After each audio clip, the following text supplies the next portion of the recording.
நாளைக்கான வீடியோக்கான ஒரு ப்ரோமோ தாங்க வந்திருக்கு. ப்ரோமோ வந்து சூப்பரா இருந்துச்சு அப்படின்னு தாங்க சொல்லணும். கார்த்திய வந்து தோண்டி எடுத்துட்டாங்க அப்படின்னு தாங்க சொல்லணும். நம்ம குருவரனுக்கு வந்து எல்லா உண்மையுமே தெரிஞ்சு போச்சு. அதெல்லாம் பார்க்குறக்கும் சேனலை மட்டும் மறக்காம லைக் அண்ட் சப்ஸ்கிரைப் மட்டும் பண்ணிடுங்க.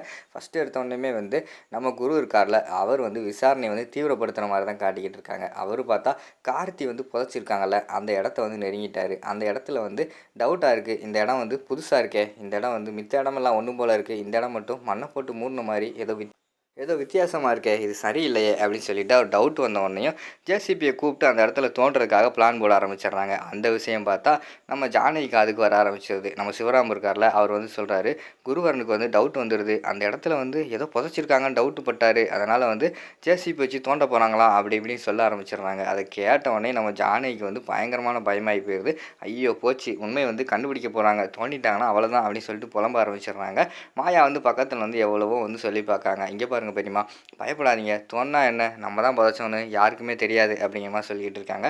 இல்லை மாயா, அந்த போலீஸ்கார் வந்து சீக்கிரமாக வந்து கண்டுபிடிச்சிவார், பாத்தியா, வந்தவனையுமே வந்து எவ்வளோ சீக்கிரமாக வந்து கார்த்தி இருக்கிற இடத்த தோண்ட போகிறேன்னு சொல்லிக்கிட்டு இருக்காங்க. அந்த இடத்த மட்டும் தோண்டாங்கன்னு வச்சுக்கோமே, அதுக்கடுத்து நம்ம தான் அப்படின்னு சொல்லிட்டு உண்மையெல்லாம் தெரிஞ்சிடும், நம்ம போலீஸ் ஸ்டேஷனுக்குள்ளே போக வேண்டியதான், ஜெயிலுக்குள்ளே அடைச்சிருவாங்க அப்படி இப்படின்னு சொல்லிட்டு ரொம்ப ஓவராக பயப்பட ஆரம்பிச்சிடுறாங்க. இங்கே பாருங்கள் பெரியம்மா, நம்ம பயம்தான் நம்மளை காட்டி கொடுக்கும், அதனால் நீங்கள் கேஷுவலாகவே இருங்க, நம்மளாம் வந்து உண்மையை சொல்லவே கூடாது, அவங்களாம் கண்டுபிடிச்சிட்டு போட்டோம், அது வரைக்கும் வந்து நீங்கள் அமைதியாகவே இருங்க அப்படிங்கிற மாதிரி சொல்லிகிட்டு இருக்காங்க. என்னால் இருக்க முடியலையம்மாயா, பயமாக இருக்கே அப்படிங்கிற மாதிரி சொல்லிகிட்டு இருக்காங்க. பெரியம்மா, நீங்கள் மட்டும் காட்டி கொடுத்துட்டிங்கன்னா அடுத்து அவ்வளோதான், எங்கே பாருங்கள் அவங்களாம் கண்டுபிடிக்கிற வரைக்கும் நம்ம அமைதியாகவே இருப்போம் அப்படிங்கிற மாதிரி சொல்லிவிட்டு அந்த இடத்துல வந்து மாயா சொல்கிற மாதிரி தான் காட்டிக்கிட்டு இருக்காங்க. அடுத்து பார்த்தா அங்கே தோண்ட ஆரம்பிச்சிடுறாங்க. என்ன, நம்ம ஜேசிபி வச்சு தோண்டிக்கிட்டு இருக்கிற மாதிரி காட்டுறாங்க. இங்கிட்டு திருப்பி வந்து நம்ம ஜானகி வந்து சமையல் பண்ணிக்கிட்டு இருக்காங்க. சமையல் பண்ணும்போது பார்த்தா அதே யோசனையிலே இருக்காங்க. அடுப்பில் பார்த்தா அந்த சட்டியிலே கையை வச்சிடுறாங்க. கை வந்து சுற்றுது. ஐயோ ஐயோ அப்படின்னு சொல்லிட்டு கத்த ஆரம்பிச்சிடுறாங்க. வழியில் பக்கத்தில் வந்து அவங்க அத்தை வந்து வந்துடுறாங்க. ஏய் என்னாச்சு என்னாச்சு அப்படி சொல்லிட்டு வராங்க. ஒன்றும் இல்லத்த அப்படின்னு சொல்லிட்டு பதறி போய் நின்றுக்கிட்டு இருக்காங்க. என்ன, உடம்பு எதுவும் சரியில்லையா, ஒரு மாதிரி வேர்த்து போயிருக்கு, உனக்கு என்ன தான் ஆச்சு அப்படிங்கிற மாதிரி சொல்லிகிட்டு இருக்காங்க.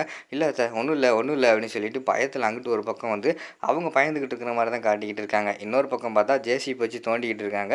வழக்கம் போல் வந்து அவங்க சொல்லிடுறாங்க, சார் உள்ளே ஏதோ இருக்கிற மாதிரி இருக்குது, ஆளை வச்சு தோண்டி பாருங்கள், நம்மளாலாம் இந்த மிஷின் வச்சு தோண்ட முடியாது அப்படின்னு சொல்லிட்டு ஜேசிபிக்காரங்க வந்து சொல்லிடுறாங்க. டக்குன்னு பார்த்துக்கிட்டோம்னா ஆளை வச்சு தோண்டிக்கிட்டு இருக்காங்க. ஐயா ஏதோ சட்டை தென்படுதியா அப்படின்னு சொல்லிட்டு அவங்க தேடி பார்த்துட்டு சொல்கிறாங்க. நல்லா பாருங்கயா அப்படிங்கிற மாதிரி சொன்னாங்க. நல்லா தேடுறாங்க. பார்த்தா இவங்க தோன்றதுக்குள்ளே வந்து முகம் வந்து அழுகி போயிடுச்சு. கார்த்தியோட முகம் வந்து தெரியலை. அவரோட சட்டை ஃபேண்ட்டு உடம்பு மட்டும் கொஞ்சம் நல்லா இருக்குது. அப்படியே தூக்கி வெளியில் வைக்காங்க.